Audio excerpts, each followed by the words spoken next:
Gisela G., 17 de enero 1926. Z no volvió. Ahora viene una figura envuelta en niebla, muy tranquila, no produce miedo. Incluso soy capaz de dormir estando aquí con ella. 20 de enero. Creo que la figura es una mujer, pero totalmente distinta a las que he visto hasta ahora. Una figura nebulosa, que no toca el suelo.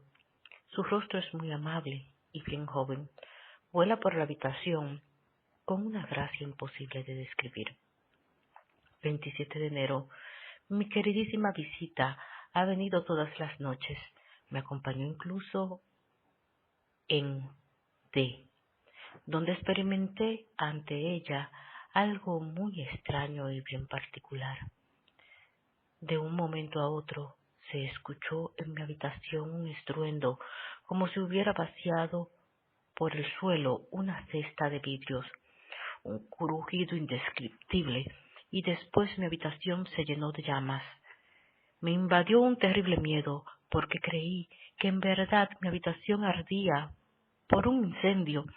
Salí al pasillo y todo estaba tranquilo.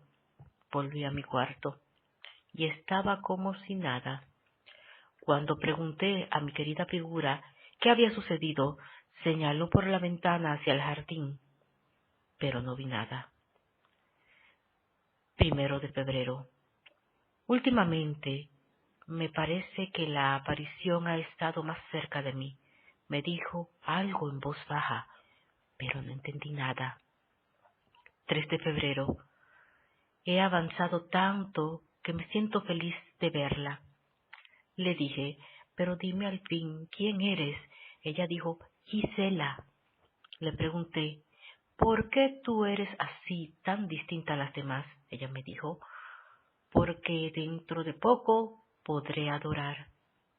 Entonces le pregunté, ¿por qué vienes todavía a pedirme ayuda? Ella me contestó, porque debo seguir la voz. Le dije, ¿qué voz?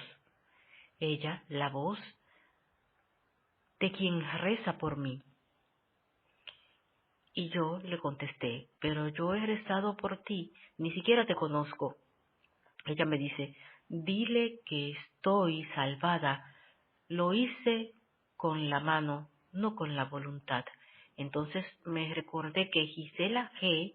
quizás podría ser ella, por quien S.L., una monja, había rezado siempre. Le pregunté, ¿te quitaste la vida? Ella dijo, sí, me encontraba trastornada. Gisela G. había muerto 2 años antes.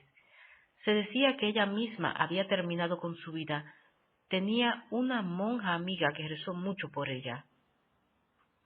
Entonces le dije, ve hacia la voz. Ella dijo, no la encuentro. Le pregunté, ¿qué debo decirle de ti?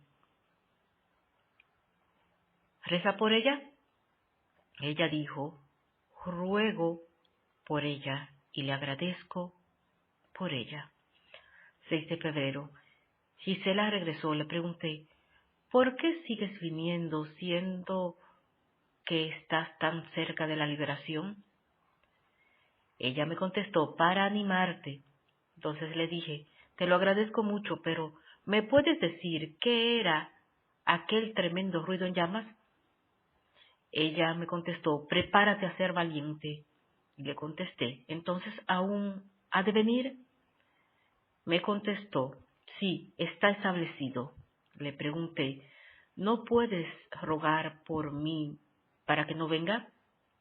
Me contestó, tú hablas de manera humana.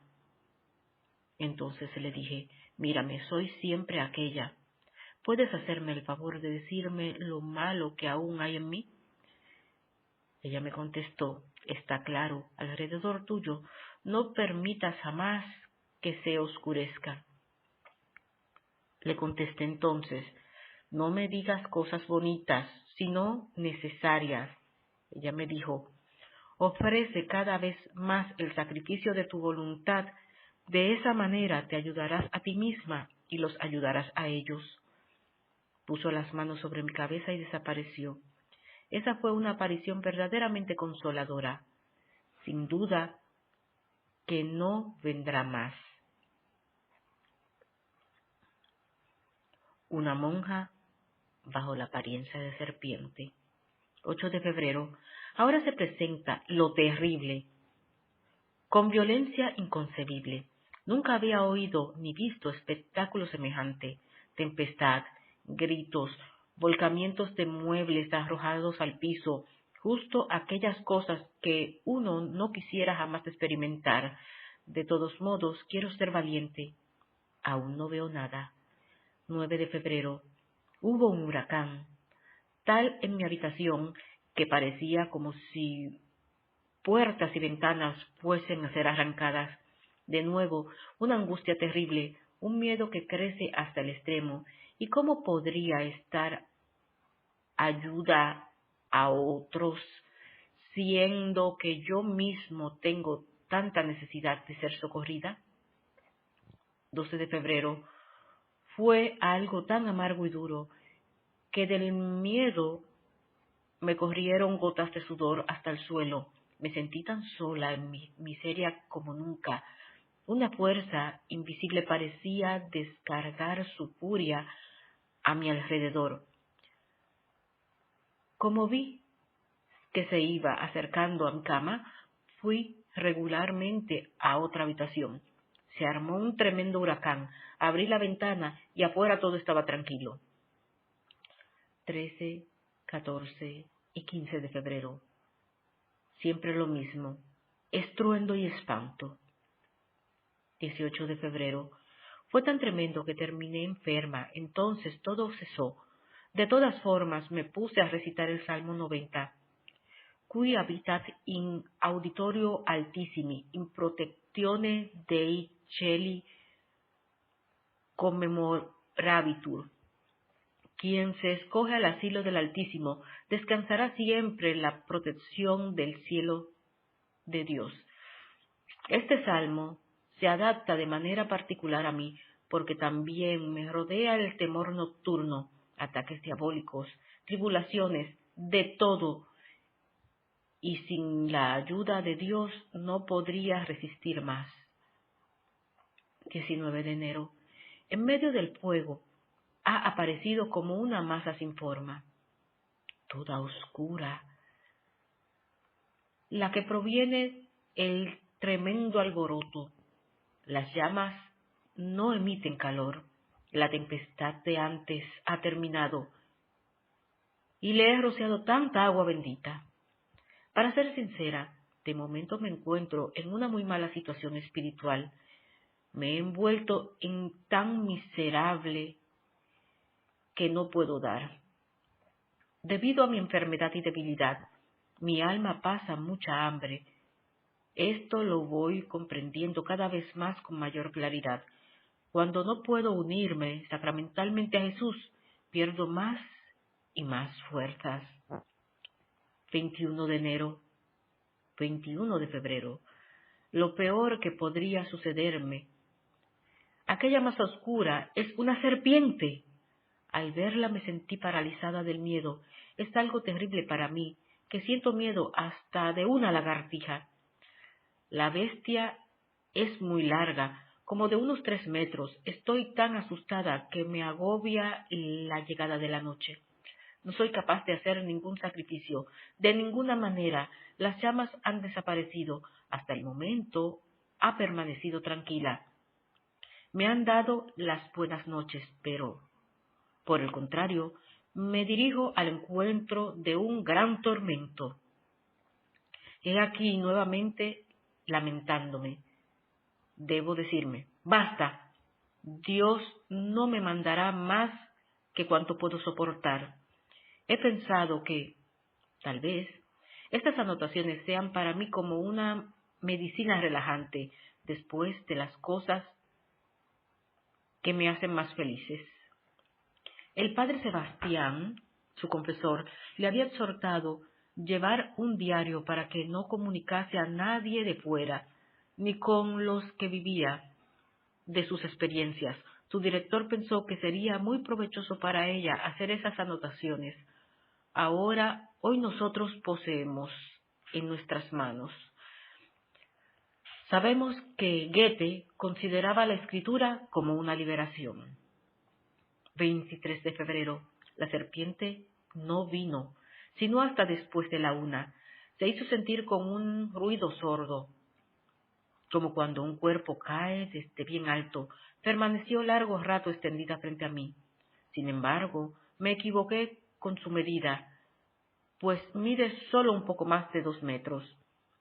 Tomé la medida por la pared junto a la que se encontraba. Estuvo muy tranquila. Le dije que haría todo lo posible por ayudarla. Pero no se me acerca. Eso no.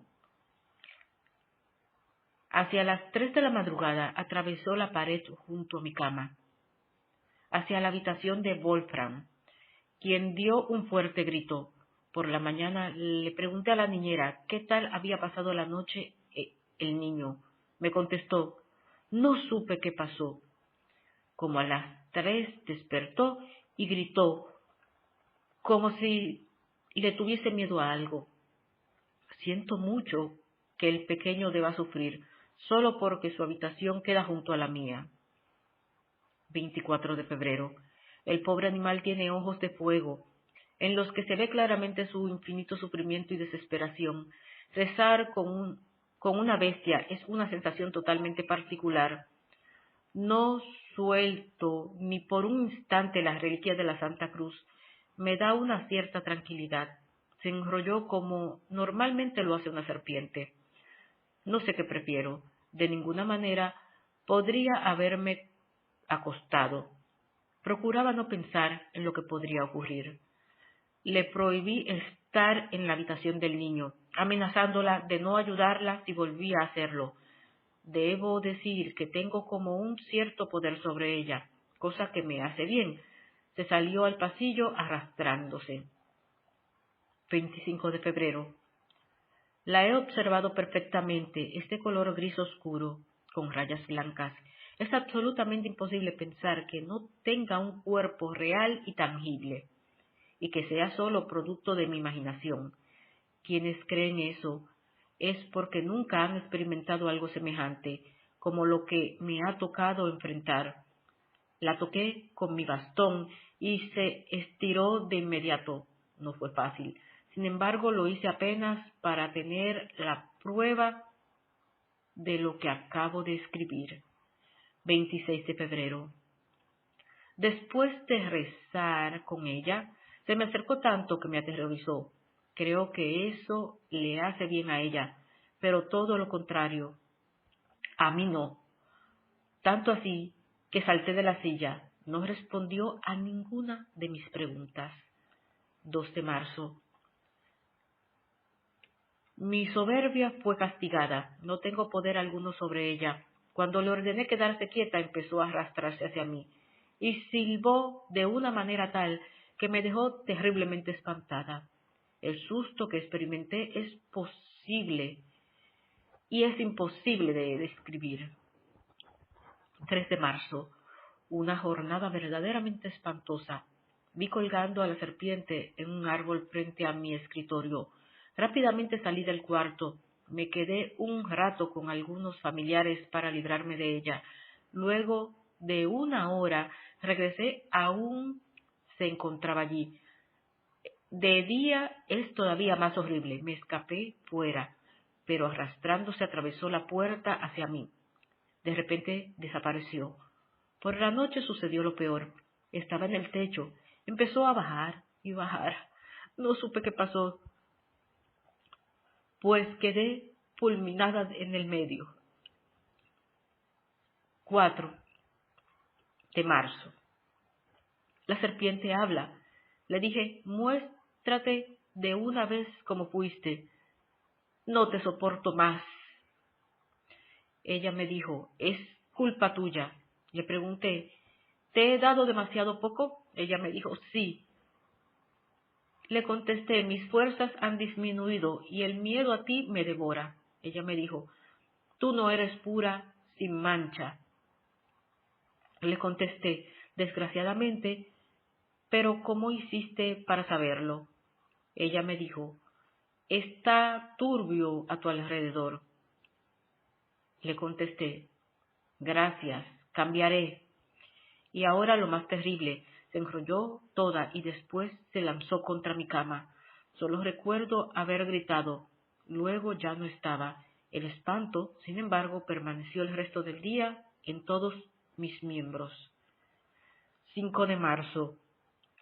Fui a recibir los santos sacramentos, entré a la casa y al empezar mis labores no conseguí levantar la tela. Algo la sujetaba. En el momento en que no pensé que se tratase de los espíritus, creí que se trataba de una broma. De repente, vi una mano con un anillo de plata, como los que usaban las monjas. En un momento después, se formó una figura nebulosa, pero solo se le seguía viendo la mano.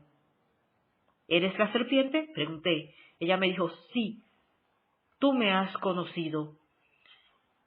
Y desapareció. ¿Quién eres? Dime tu nombre. Ella me contestó, me conocerás ahora, ayúdame. Después recé un poco con ella. Luego yo misma fui envuelta como una nube y me susurró, tú me odiaste, mis mentiras. No tengo ni la más mínima idea de quién pueda ser. Ahora yo soy el alma liberada, pues la serpiente no volverá. Agradezco al buen Dios que me ha liberado de aquel horror. 6 de marzo. La pobre alma permaneció conmigo por largo rato. No reacciona a nada. 8 de marzo. La nube ha tomado forma de mujer. No tengo idea de quién pueda ser. No recuerdo haber despreciado a alguien.